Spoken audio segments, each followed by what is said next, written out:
First of all, hallelujah! It is 4th and 26. McNabb is back. He's looking. He is firing, and it is caught by Freddie Mitchell. And Pizarnik fumbles the football. It's picked up by Herman Edwards. 15, 10, 5, touchdown Eagles. I don't believe it. I don't believe it. Jackson takes it at the 35. Picks it up. Looks for running room. He's at the 40. He's at the 45. Midfield. Oh! He's going to go! Rashawn Slater. Oh! I don't care if he's short. He's running around. And he's in the end zone. And there's no time. And the Eagles win. Bring it back again. He steps up his head and falls forward. And he fumbles the football and the Eagles have it. And it's recovered. The Philadelphia Eagles are Super Bowl champions. Eagles fans everywhere, this is for you. You love the Philadelphia Eagles. Let me get a hell yeah! E-A-G-L-E-S, Eagles!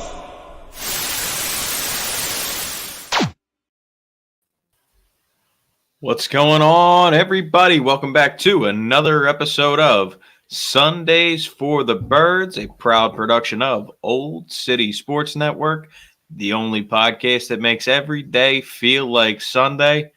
I am your host, the Mayor of John Street, joined by one Kyle Not So Sharp and our boy Vince Decar. You may know him if you're a fan of the Fan Lot. New addition to the show. We are also missing one Jake Long. Jake's a little banged up here this week. He's fallen ill, so our thoughts are with Jake here. But the show must go on, as they say. So here we are. We're ready to dive in. We're going to dive in today to a little bit of the Eagles and Dallas game. I also want to let everybody know we are going down to one episode a week. It's going to be every Thursday right here, 7 o'clock. We will preview the next week's game as well as review the previous week's game. So that's kind of going to be our new schedule here. So if you guys could, make sure you follow new addition to the show, Vince, over on Twitter at fanlot_dcar. And if you're not already, make sure you're following myself and Kyle Not So Sharp on Twitter as well, at John Street Mayor and at OCSN_Kyle_. Boys, how we doing? Kyle, start with you, brother. I'm doing great. NBA kicked off the other day. You know, Phillies 1-1, heading back to Philly. Got a lot of stuff going on right now. Yeah, man, I keep saying it every time somebody asks me how I'm doing. I say, hey, I woke up undefeated and in the NLCS, so it can't be that bad. Vince, how you doing, brother? Welcome to the show, by the way. Thanks for having me on. I'm excited. I'm excited for tomorrow. And I'm happy we have a bye week this week. Let the boys get some rest and look forward to the rest of the season. Absolutely. Hopefully some of these guys that are a little bit banged up can kind of, come back on the other side here a little bit more healthy. I know Slay's kind of been scratching down all season, playing through it, obviously. Mailata didn't necessarily look the same, so hopefully that shoulder here heals up a little bit here on the bye. But let's just dive into it. We haven't gotten a chance to talk about the Eagles and Dallas game yet. Of course, we all know Dallas sucks. So let's dive into it. What's your initial reactions to the game? What really stood out to you? Vince, I'll start with you. Our defense did a really good first half, and offensively, I loved what the team was doing. I think Hurts is probably one of the best mobile quarterbacks I've seen because he's actually smart.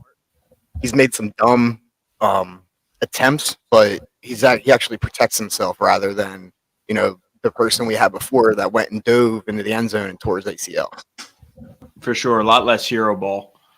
Love to see that. And he's definitely making smarter decisions. I'll continue to say it. There's a lot of plays where, as simple as it sounds, when he's out scrambling, if the yards aren't there positive, rather than running out of bounds for a negative play, he's flicking it downfield and out of bounds just to keep it a neutral play. So definitely getting a little bit smarter. You're seeing him kind of taking what the defense gives him a little bit more. Saw it a little bit in the Dallas game, even though we did take our foot off the gas in the second half, but we'll talk about that in a little bit. Kyle, what's your initial thoughts here? So again, offensively, everybody likes to talk about Hurts, and I get it; he's the quarterback. But I think Shane Steichen did a great job of really scheming Micah Parsons out of the game. I know he had a little bit more of an impact once Lane Johnson went down, but he really did a great job putting him in a spot where he wasn't able to pressure the quarterback and impact the game. And that's a really big thing. He's a great player. Defense did great. I know they had a couple turnovers, but they're playing versus a backup quarterback. But nonetheless, always creating turnovers, putting your offense in spots where they have short fields and easy ways to score. That's always a positive. Overall, I think it was a great game by him, and they just keep on moving. And every time I think, oh, this is the week they're going to slip up, they just take care of business and they keep on moving. Yeah, man. You mentioned Shane Steichen there and the fact that they were able to pretty much game plan Parsons out of the game. They mentioned it several times on the broadcast. And I think it kind of speaks to what Vince was talking about earlier and the intelligence at the quarterback position. And you see it time and time again. Well, at least in that game, you saw it time and time again. They were doing a lot of just reading Parsons, whether he dropped back into coverage or if he was going to rush. They pretty much left him unblocked. And it was a lot of, bang, bang, first read, ball out, which is great to see that they have the ability to still move the ball down the field in a high-pressure situation like that, because you're going to be playing some teams down the road here with some pretty vicious defensive lines. So the ability to get the ball out quick and continue to move the ball down the field, I think, is going to be huge moving forward. Yeah, and all the people that were running their mouth like Parsons shut down A.J. Brown. He literally came out in that second drive and scored a touchdown, and I don't think that's shutting anybody down. No, at least not in my book. A.J. Brown? People are saying Parsons shut down A.J. Brown? Oh, yeah, the Dallas fans. They're like, he shut down A.J. Brown the whole game. And Parsons or Diggs? No, it's Parsons, I think. Parsons is the linebacker edge rusher, and then Diggs is the corner. Again, 70 yards and a touchdown. I mean, that's not exactly shutting down, but no, absolutely. Now, what I do love from the game, you saw it at the end again. Once again, we were able to run the ball down their throats, control the line of scrimmage at the end of the game to ice it. Love to see that. I just wish we could do a little bit more of that in the other quarters. Eat up some clock, which we've done with some nice long drives throughout the season. But I'd like to see it a little bit more. Just continue to win the line of scrimmage, run the ball down their throats. It's something that we obviously do well. And I've mentioned it before. It's going to continue to set up the play action and some of these deep shots to these weapons that you have on the outside. Yeah, I like the fact that all of our receivers are averaging a good 14 yards average, and I mean, I don't think you can ask for any more out of your wide receiver corps. No, I mean you've seen it a lot this year, and I think Hurts has done a pretty good job of getting everybody their touches. Love to see Miles Sanders the way he's played thus far this season. I'm trying to pull up his stats now for the Dallas game. Let's see here. He had 18 carries for 71 yards and a touchdown, which another solid game by him. You don't get too many 100-yard rushers in this league anymore. A lot of teams take the running back by committee approach. So to see a guy go for 71 yards and a touchdown is always great. And once again, running behind that strong offensive line, dare I say the best run blocking line in the league. The pass blocking still leaves a little bit to be desired, but hey, I'll take the big maulers any day of the week. You talk about the best run blocking. They might be the best overall line in the league. Like, I'm going through it in my head, and I'm like, I know Detroit's up there, but like, who else are you taking as an overall unit over them? Like, no, I agree. They're definitely the best overall. Okay. Like, I'm not even a diehard Eagles fan here, so it's not even like I'm just like riding with my guys. Like, just objectively speaking, like top to bottom, depth wise, like the fact that Driscoll's just coming in and he's playing here, and he's filling in for everybody. Like, it's a great line, and the depth is amazing as well. Well, I think that speaks to Jeff Stoutland as well. I mean, you heard Mailata in the intros, right? Did you guys hear? Yeah, it's Jordan Mailata, Jeff Stoutland University, like to a fucking T. That's one guy that if there's an offensive line coach in this league that's going to have a head coaching job one day, I think it's going to be Jeff Stoutland. Yeah. He's already a huge part of the game. I believe he helps a lot with the run game coordinating as well. So real quick here, guys, before we dive into anything else from the Dallas game, I kind of just want to talk about the overall state of the team, maybe some of the things that concern us. I, for one, am tired of the special teams. I have a few stats for you here. And I got to tell you, if we weren't undefeated, I think that this special teams coordinator would be gone. So for me, when it comes to special teams, all you really have to look at is returns for and returns against. Kicking, we know kicking's been pretty solid, at least by way of place kicking. The punter, you guys know how I feel about him. But kickoff returns 4. A lot of touchbacks. So you have 8 for 120 yards total on the season, but you've given up 10 for 256 yards. Average kickoff return yards, 15-4, 25.6 against. Granted, that's a little bit inflated because of that guy from Dallas, what he was able to do late in the game, but that speaks to just how piss poor this special teams unit has been. Let's see, return. Average punt return yards, you're only getting 6.7. You're only giving up 6.9, which isn't terrible, but I'd like to see a little bit more than 6.7 there. And your average punt yards, 42.8. Just the discrepancy there. I'm tired of this special teams.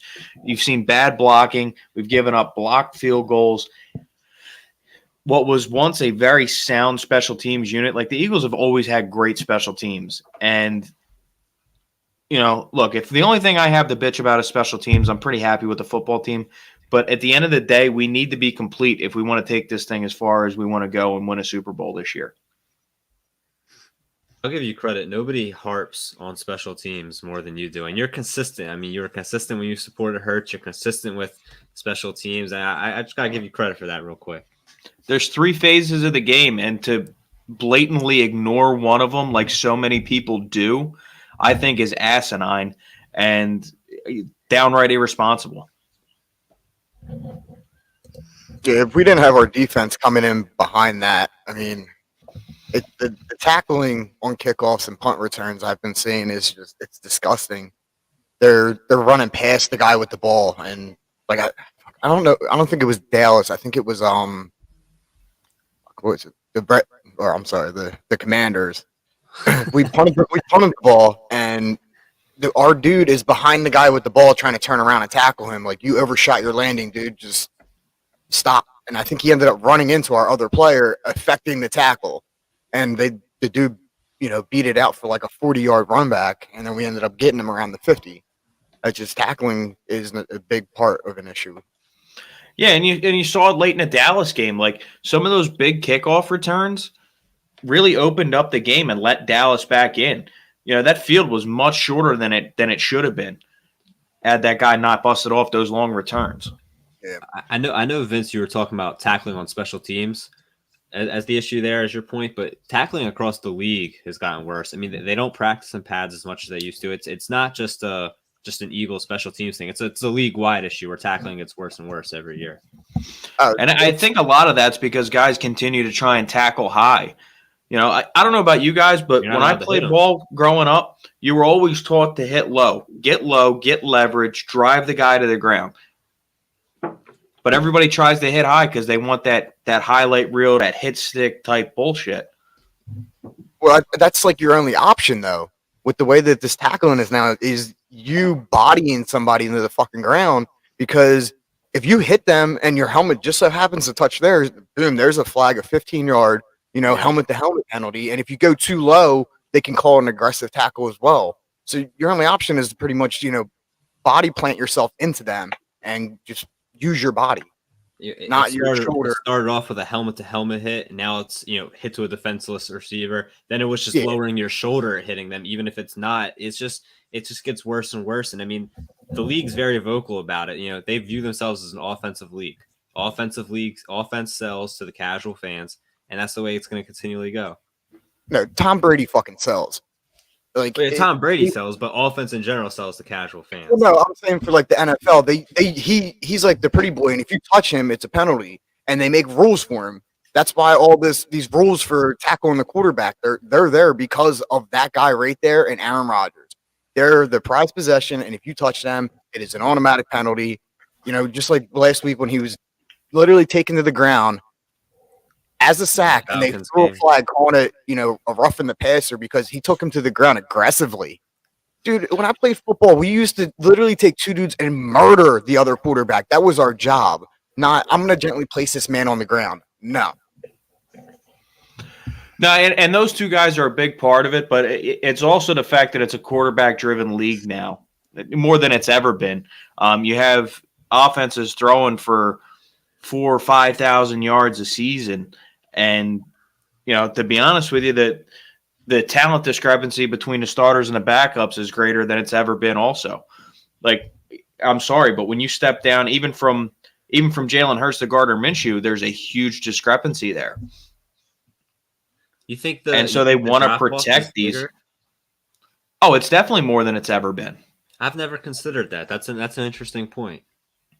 Well, think about it. I mean, you have these offenses throwing for 4,500, 5,000 yards. You can't tell me that every backup in the league can do that. Like they just can't. If they could, they'd be starting somewhere. But there's only so many starting spots to play devil's advocate. I've never thought about this. I don't have a stance on it, but to play devil's advocate, there's only so many starting spots available. Yeah, That's true, but you can't tell me that there's that Carolina couldn't use a quarterback that could throw for 4,500 yards. Well, you're talking about quarterback specific. I mean, if you're talking about just quarterback, there's probably only like 15 good quarterbacks in the league. But I mean, if you're going on every position, I mean, I got to believe that there's 60 good starting quality running backs in the NFL, even though there's only 30 spots. Oh, of course. Okay. But that's the running back position. I'm speaking specifically to the quarterback position. All right. Then I agree with your point there. Okay. Absolutely. You guys got any gripes with the team? Granted, it's hard to come up with many because we are 6-0, but even 6-0 teams have their weaknesses. Yeah, dude, I love aggressive football, man. But we got to accept field goals sometimes because they come back to bite you in the ass when they go for it on, 4th and 3 and we're on the 10. Like, I get it. You want to get that first touchdown and get the momentum, but a field goal is just as equal. And it's not something you're going to regret back because I can tell you a lot of fucking games we lost last year and it was by a fucking field goal. And I was like, if we just kicked it, we would be tied and we'd be going into overtime right now. Yeah, I mean, that's unfortunately that's old school football, and they just don't look at it that way anymore. They don't look at the points. They look at the point. They don't look at the points that they'd be putting on the board. They're looking at the points that they're not putting on the board by not driving down for the touchdown. Kind of to that point, one thing Sirianni mentioned in passing on WIP with Angelo Cataldi this week in his weekly spot was we're kicking entirely, like we're punting entirely too much on the opposite side of the 50. Like we are punting way too much in offensive territory. Yeah, I think we're getting wrapped up towards midfield, and I think there's a lot of drive stalling there. Yeah. Like Hurts is good when he has a whole field, but his arm is better now, and I think he's trying to go deeper. And I think he needs to start playing that small ball. Take them, 3-4 yard passes. 12 makes 10 or 12 beats 10. That's a first down, not going deep when you don't have to. Especially with so many teams playing this quarters coverage and shell coverage the way that they are. Yeah, and they're going to start playing. They're going to start playing a spy and probably have an extra spy that's playing shallow on Hurts, and that's going to drastically hurt our run game because if they're running two spies and they're taking both sides of the field, him swinging out to the left and the right isn't going to work no more. At least not in the run game, but I think it will open some things up downfield. Oh, yeah, definitely. Obviously, anytime you're taking somebody out of coverage, it's going to help. Mm-hmm. You guys got anything else from the Dallas game before we move on to our Dog of the Week segment? Well, not really on the Dallas game, but you talked about any gripes with the team or anything we want to see them improve. One thing I think that would be beneficial to the team is to get Nakobe Dean a little more involved on defense. TJ Edwards and Kazir White are both free agents at the end of the year. And I don't think it's without question that Nakobe Dean's going to be a starter playing quality snaps next year.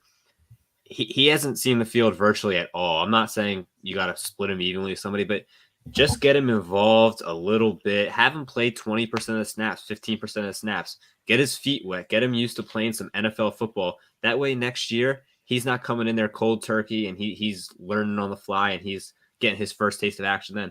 Let him get a little bit of action now, and I think it'll be more beneficial to your team next year. To that note, I got another former Bulldog that's not getting enough snaps, and that's Jordan Davis.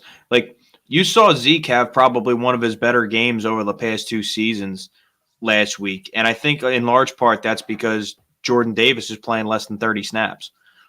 Now, I'm not asking for him to be out there on 80% of the snaps. I don't think that's where he should be right now at this point in his career, but I do think he needs to be somewhere in the neighborhood of 30 snaps.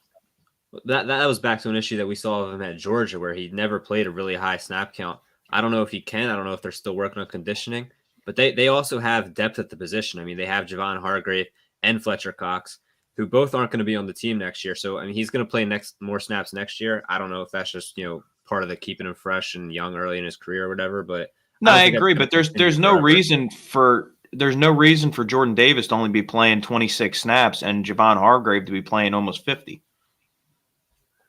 Yeah, they could even it out. Especially when he's such a weapon in the run game. Like, it's not like we got out ahead and Dallas started throwing the ball down the field. They were still running the ball pretty heavily, and that's where Jordan Davis is at his best is stopping the run. Absolutely. All right, you guys ready to move on? Dog of the week? Yep. All right, let's get it.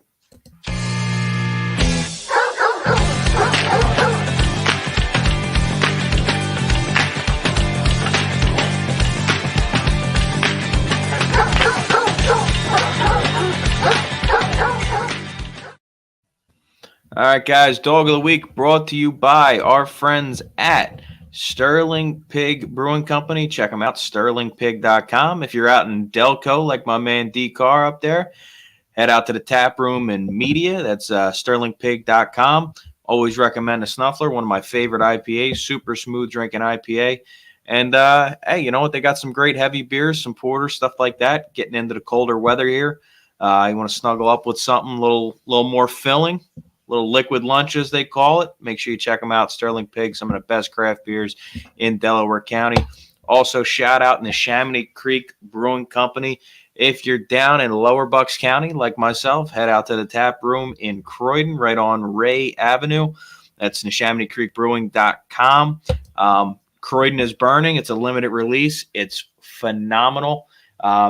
Nice, smoky flavored lager. I love it. I can't tell you how many of them I had when we were down there doing our live show a couple of weeks ago. So make sure you check out our 2 awesome beer sponsors, the only people you should trust with your inebriation and celebration. It's the Chamonix Creek Brewing Company and Sterling Pig. Dog of the Week, boys. We'll all go around through our nominations. Kyle, start with you. I'm going to rock with A.J. Brown. He led the team. And I mean, first off, there was nobody that really dominated the game or had a big-time game. I think a lot of people played well. Nobody played great. But I'm going to go A.J. Brown. I tweeted out before the game. I thought he was going to have a big game. Wasn't as big as I thought. But nonetheless, he had the most targets, led the team in receiving, out in the end zone. I'm going to go with A.J. Brown for my Dog of the Week. All right, D. Carr, who you got, Dog of the Week? I'm going with Gardner. That C.J. Gardner-Johnson. C.J. Gardner. He showed up this week defensively, and it was just everything we needed. 2 picks, got 3 on the year. Yeah, I mean, the duo between him and Slay just work out, and it's good coverage, and He's played great for a guy that's pretty much been a nickel corner his whole career and more transitioning to the safety role. Yeah, I mean, it's really his first year playing safety other than a few snaps here or there like it was down in New Orleans. Yeah, we were worried when we got him. Me and one of the dudes I work with, we were talking, and it's like we knew that's where he was heading. He was heading to the safety position, and we weren't sure how he was going to be able to handle the transition. And he's doing what needs to be done, and that's good. I mean, it was a position we needed filled at the beginning of the season, so and it's one that we struggled at bad last year. What's your guys' thoughts on him with the team long term? I mean, he's 24. I believe he's a free agent after this year. Are the Eagles re-signing him? And if so, what kind of deal is he getting? If we go deep into the playoffs, I give him a 2 to 3 year contract.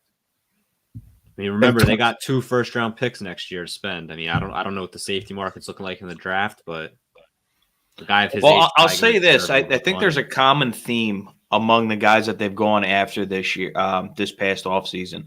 It's all guys kind of right in that 24 to 25-year-old range, guys that you could look at for second contracts. And to be honest with you, I mean, for the first time in a long time, we haven't had to worry about that safety position. And for me, I would absolutely give him a 3-4 year deal back there. He's young enough. You don't really have to worry about him burning out, barring any kind of injury, stuff like that. As far as what the money looks like, I think it really depends on what the market looks like in the offseason, what some of the bigger name safeties go for. I don't have a list in front of me of who's going to be free agents this year, but I think some of the top end guys are going to set the market. I think you'll see CJ Gardner-Johnson come in somewhere below that. With that being said, I think CJ Gardner-Johnson is our dog of the week with his 2 interception game. But I do want to throw an honorable mention by way of one Miles Sanders. I'm gonna keep drinking the Kool-Aid. Right. Kyle, you were right, man. You're a big Miles Sanders guy. You got your Nittany Lion glasses on all year. 71 yards and a touchdown. Like I said, it's not a league where you get many 100-plus yard games out of guys anymore. So 70 yards and a touchdown is an absolute quality start. So Miles Sanders, honorable mention, but CJ Gardner is our dog of the week. Everybody good with that, CJ? 2 picks, can't complain. I got it. Absolutely. All right. Sounds good, boys. All right, moving on. I think it's high time we get to our betting segment, our not-so-sharp picks of the week. Here comes the money. Here we go. Money talk. Here comes the money. Money, money, money, Dollar, dollar. All right, not-so-sharp picks of the week brought to you by our friends at Norse Beards. You want to look like D. Carr, you want to look like the mayor of John Street, Jake Long, the Norse gods. Use our friends at Norse Beards. That's Norse, Norse, beards.com. Promo code OCS for 25% off your entire order. Righteous Felon Beef Jerky. Promo code OCSN for 15% off your entire order. That is righteousfelon.com. Also brought to you by our friends at Fanatics. That's right, Fanatics, everything official. Sundays for the Birds and Old City Sports Network are now partnered with Fanatics. Make sure you check out the link in the description of this episode. That way they know that Sundays for the Birds and Old City Sports Network sent you. Once again, that's Fanatics, Righteous Felon Beef Jerky, and Norse Beards. Make sure you check them out. So I'll throw it over to the namesake of the segment. That is one Kyle, not so sharp. Kyle, lead the way, brother. What you got? All right, so I'm going to give out my single game parlay for the night, and then I'm going to ask you all what yours is. Full disclosure, building the parlay was a little hard. My 2 favorite bets on the night for the Cardinals, the Saints game, couldn't be parlayed, and those were Kyler Murray over 35.5 rushing yards at minus 113. He's been running more in recent games. He should definitely get that. And then it's Kyler Murray under 35.5 for longest pass. I mean, he hasn't had a pass over 36 yards all season long. I don't think that changes with D-Hop back. Marquise Brown was more of a field stretcher than him. So those are my 2 favorite singles. Both couldn't be parlayed. But for a parlay, I mean, I'm going to go Cardinals money line. You could put them into cover. I think they do. I just teased it down a little bit. Give me D-Hop anytime touchdown. And give me D-Hop 60-plus yards. He's going to make a big impact in his first game. And then I believe Andy Dalton is starting again. And he likes to check down a lot more than Winston. So I have 35.5 receiving yards for Alvin Kamara. That is a plus 804. And if you bet $25, which I think a lot of people are getting that as a free bet tonight on FanDuel, that'll win you 226.12. What's your There we guys' go. single game parlays? What bets do you like for tonight? All right. I also like the Cardinals to cover. I threw 50 on that. The spread is -2.5. I think they win by a field goal easily here tonight. I just trust Kyler Murray more than I do Andy Dalton. It's really that simple. And as far as my parlay goes, I have a 5-leg same game parlay for you tonight. I have the Cardinals to cover -2.5. I went ahead and I did an alternate total points. We went with 36.5. I got DeAndre Hopkins over 63.5 receiving yards. I think you're going to see Kyler Murray look to his favorite target in his first game back here. Opposing defenses haven't had a chance to see what this offense is going to look like this year with DeAndre Hopkins. The offenses in the NFL continue to change and evolve season by season. And I really don't think that they have any clue what this offense is going to look like. But DeAndre Hopkins back. You mentioned Hollywood Brown being out. I think that opens up the passing game a little bit for Zach Ertz in the middle of the field. I have Zach Ertz alternate receiving yards at over 40. And I can't help but think that DeAndre Hopkins is going to score a touchdown tonight. So DeAndre Hopkins, anytime touchdown scorer. My odds are a little bit longer than yours, Kyle. We came in at plus 1074. I got a risk-free bet on that, $10. It's going to win me $117.45 if everything goes the way it should. Vince, I'll throw it to you. What do you got here tonight? What's a couple of bets you like, as well as your parlay? Well, one, I'm actually down in Delaware, so we do we go to the newsstand, and I like to do all the 1 o'clocks on one card, so that way, hopefully, I'm rich by the end of it. That's a play I usually make also. So if we're gonna go off the 1 o'clocks, I'm gonna just go run it down. I'll take the Falcons at or they're gonna get 6.5 in that, so they need a full 7 to beat them, or the Bengals need a full 7. I'm actually gonna take the Lions in that Cowboys game. They've been doing really good at covering the spread. They're one of my favorite teams when the spread is big against them. So they'll be getting 7 points on that game. Between the Colts and the Titans, that is a shit show, and I would probably question if I'm going to bet on that one. A little close your nose special.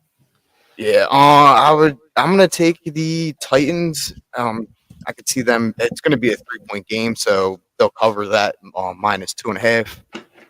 We got Packers and the Commanders. All right.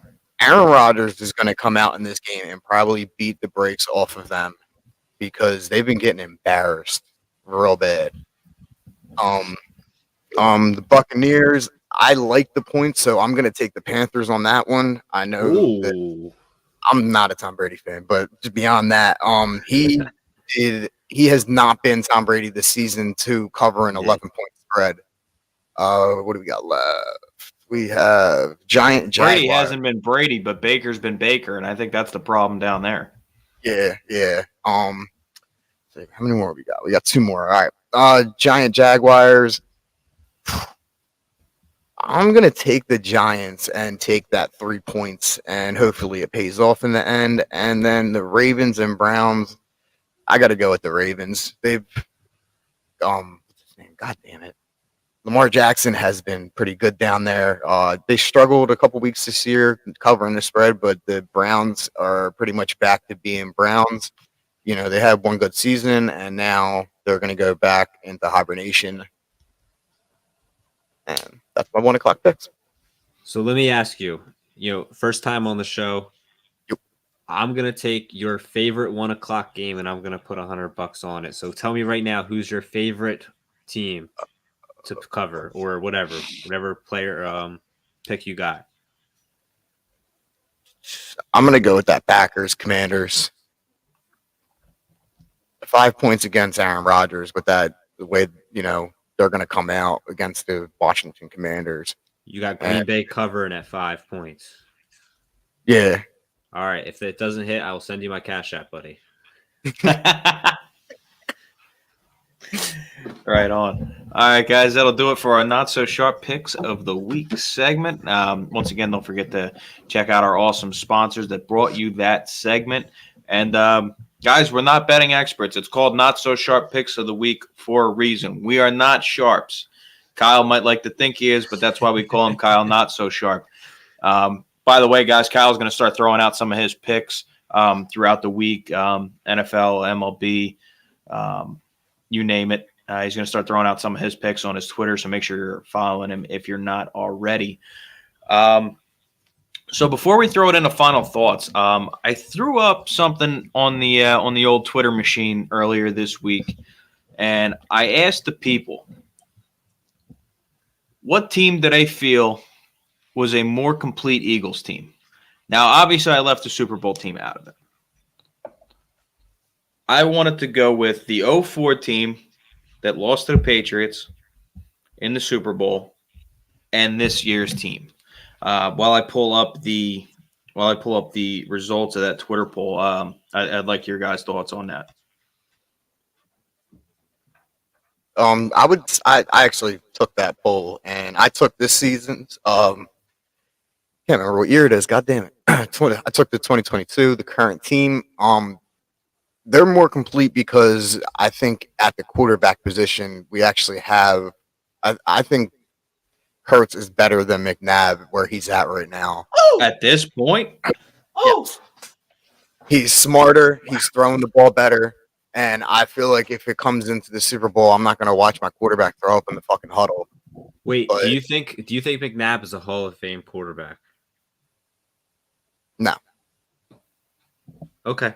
If you were going to tell me McNabb's a Hall of Fame quarterback and then tell me you're taking Hurts over him, that's some strong words. But if you don't think McNabb's a Hall of Fame quarterback, then I think all right, I'll allow it. Do you know what Hall of Fame quarterbacks do? They get a Win big Super Bowl? contract. They get a big contract, and they show up. They don't get a big contract, and then he ends up getting sent to 3 different teams before he retires, and then go and become a commentator and talk shit on the team. Kyle, what's your thoughts before I give the results of the poll? I still think the 04 team is better. I think McNabb over Hurts all day. And despite as good as this secondary is, I still think the 04 secondary was better. Not just because I had Brian Dawkins. I think the corners were equal or if not better to what we have now. So I think the 04 team would probably be my pick. I don't think it's a big difference, but I do think 04 I'm taking. And I always got a sucker for those old teams, some of those guys. Not just the Eagles, any old-time teams. It's always fun to reminisce about them. Right on. So for me, it's real basic. Again, 3 phases of the game. I think this offense is better than the offense in 04. It's more complete. There's better weapons. 04 was pretty much McNabb, Westbrook, and T.O. Other than that, you didn't really have anybody to throw the ball to. So I give a check mark. I give a point to the offense for this year. Obviously, there's weapons all over the field and depth at the running back position, which we didn't really have in 2004. Defense, I will always give the nod to Jim Johnson. He's one of the best defensive coordinators to ever scheme a blitz. And he was downright aggressive. I mean, that's what Philadelphia defense has always been, from Buddy Ryan through Jim Johnson. And to be honest with you, we have always appreciated that style of aggressive defense, and it proved the work there in that 2004 year. And I mentioned it earlier, the special teams is piss poor on this year's team. It's absolutely terrible. That 04 team, you had absolute dogs on special teams, guys going down and chasing down the ball carrier and laying the wood and just laying out blockers to open up tackles for their teammates, guys like Ike Reese, special teams warriors. So for that reason, 2 out of the 3 phases of the game, I feel the 04 team was dominant. So I got to give the nod to the 04 team. But the results on the poll, I think, show a little recency bias. We had 86 votes on the poll, came back 65% this year's team. Again, a little recency bias. Interesting fact, though, in both years, the team started out 5-0. The 04 team ended up going 5-1 after 6 weeks. This year's team, obviously, we're 6-0 going into the bye. First time in franchise history to start 6-0. I think we got to do a Twitter poll. I want to see where Eagles fans and fans in general stand. I want to see if they're with Vinny or not. I want to see who's a better quarterback according to the people, Donovan McNabb or Jalen Hurts. So are we going with who we think will be better, or who's better, McNabb at his heights and Hurts right now? We're going to go with McNabb at his heights and Hurts right now, because Vinny made it sound like he's taking Hurts right now over peak McNabb, if I was not mistaken with what he said. Yeah, right. That's got to be a hot take, at least to me. So I want to see what the people think. Okay, you guys remind me tomorrow, and I'll throw it up on the old Twitter machine, and we'll see what the people say. All right, you guys about ready for final thoughts? Yes, sir. All right, final thoughts brought to you by our friends at Lugaroo Custom Clothing. Make sure you use Lugaroo for all your custom clothing needs. That's lugaroo.co. Use our friends up north of the border for all your custom clothing needs. Everybody here at Old City Sports Network uses them for all of our custom gear. We suggest you do the same. Let them know that Sundays for the Birds and Old City Sports Network sent you when you use our friends at Lugaroo.co. Final thoughts, Vinny? I'll let you lead it off here. Oh, now you say final. You mean for game coming, or just for the rest of the season? Just final thoughts. Put a cap on the podcast. You know, anything that you didn't get a chance to let out of your system here that you want to before we get off the air here tonight. I mean, it's only week 6, so I'm not saying anything about you talking about the special teams, but there's still a shit ton of time for improvement. So if we got 2 out of 3, we can get to that third step. You know, offensively that we're there. Defensively, we're on, both, passing and pass rushing and run block. So special teams and tackling is where they can address, we have a bye week this week. We're going to be going, we got a lot of long weeks. I know we play Sunday, then we play Thursday, and then we're off until the next game, which is going to be the following Sunday. So a lot of time to make a lot of, changes to the special teams and fix that tackling issue. And I meant to say earlier, so last season when our coach had a flower in the locker room, I was ragging on him and I was fucking pissed. Seeing him at that Dallas game yell across to them, I like this guy. I like his spirit and I like his aggressiveness because I couldn't deal with Flowers for much longer. That flower shit was so overblown. Yeah, you know what though? It worked. He's a gardener. It did work. I don't know. He finds a way to continue to be himself while getting his point across to the players, and they seem to receive his point. I'm a big Sirianni guy. I don't think many of us were, especially after that opening press conference, but I think we're all gradually becoming bigger and bigger fans of Nick Sirianni. And the way that he's embraced the city to this point, I really feel like he's one of us at this point. So, Coach, if you're out there listening, glad we stole you away from the Colts and hope to have you here for another decade. Kyle, final thoughts for you? I touched on it earlier. I really want to get Nakobe Dean involved on defense coming into the bye. He's got to play a little bit. But just in general, I mean, teams, it's hot and cold. They either come out slow out of the bye or they come out hot out of the bye. You're 6-0. Let's not get ahead of ourselves and start talking about the playoffs and who we're going to be matching up for. Let's still take care of business. I mean, they're playing Pitt right out of the bye, who's a mess, and then I forget who they have after that. But they're not playing good teams. They got an easy schedule. Let's still take everything one game at a time, and let's keep building on everything. I like it. Go ahead. That's how the team's been. If I remember correctly, I think Hurts was in an interview with a reporter, and she asked him about how he's feeling, with the team looking playoff contentions, and he was like, "What did you say about next week?" Like, he's focused on next week. He's not focused on postseason. He's worried about winning games, and that's it. That's sure what it seems from everything they're saying, but sometimes actions are louder than words, as we all know. Oh, yeah. Yeah, there's always some cliche coach speak. Let's go 1-0 this week. Let's go Yeah. undefeated this week. We've heard it all in the media over the years. What I'm looking for this bye week, I want the coaches in the lab. I want them self-scouting. In particular, I really want them to address how we've been scoring points and more importantly, when we've been scoring points. I meant to bring this up earlier in the episode. It kind of slipped my mind. But the way that we've been scoring points this year, I have it broken down by quarter. So far this season, we've scored 14 total points in the first quarter, 112 in the second quarter, which is a league lead, only 17 points in the third quarter, and 18 in the fourth. We mentioned that there's some struggles there in the second half. We've talked about that. But I don't think enough people are talking enough about not coming out as hot in the first. Granted, we have been deferring a lot this year. We've won a lot of coin tosses, and we're letting the opposing team start with the ball a lot. So it's been pretty frequent that we haven't gotten the ball until the very end of the first quarter. But I'd still like to see more than 14 points through 6 games in the first quarter. And the third quarter, again, if you're deferring and you're winning a lot of coin tosses, you're getting the ball to start the third. You need to capitalize on that.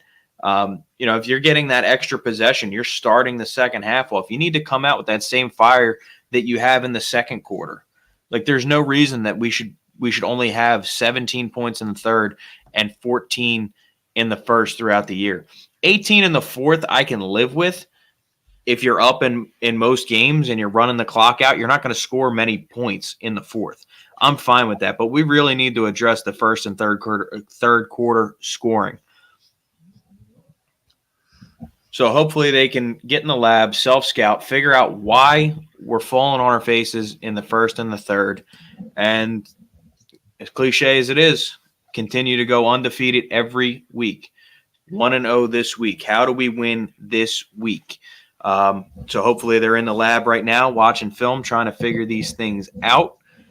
Beyond that, guys, I can't thank all of our wonderful listeners enough. Everybody rocking with us here live, Facebook, Twitter, YouTube Live. Everybody over on the audio side, remember to be a friend, tell a friend, let them know where they can get all the best Eagles talk in Philadelphia. That, of course, is right here on the Old City Sports Network. Sundays for the Birds, the only podcast that makes every day feel like a Sunday. We will catch you guys right back here next Thursday. Go Birds!